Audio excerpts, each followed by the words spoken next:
on est dans le mois de décembre. On est dans un mois dans lequel on aura beaucoup plus de responsabilités, beaucoup plus de choses à préparer pour le temps des fêtes.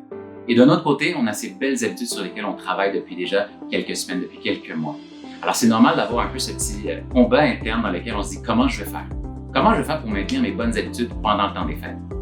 La réalité, c'est que ça se peut qu'on soit en mesure de les maintenir, mais ça se peut aussi qu'on ne puisse pas les atteindre au complet. Et c'est pas grave. Le plus important, la première chose que je veux que vous sachiez, c'est qu'il faut s'enlever cette culpabilité. Parce que d'abord, on a travaillé, on a fait de beaux efforts pendant plusieurs semaines, il faut se féliciter. C'est important pour garder cette motivation de valoriser l'effort, tout le travail qu'on a fait depuis déjà quelques temps.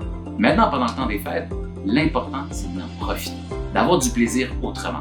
Si vous êtes en mesure de continuer à bouger, de continuer à bien manger, de continuer à faire des activités stimulantes pour votre cerveau, tant mieux. Mais si vous devez les diminuer, c'est pas grave non plus. L'important, c'est de poursuivre, c'est d'être réaliste et se dire peut-être j'en ferai un petit peu moins pendant le temps des fêtes.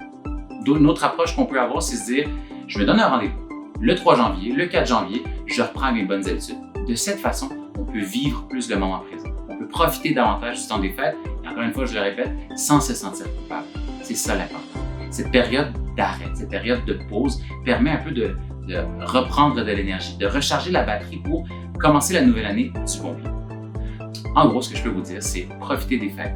Je vous souhaite de joyeuses fêtes et une bonne année.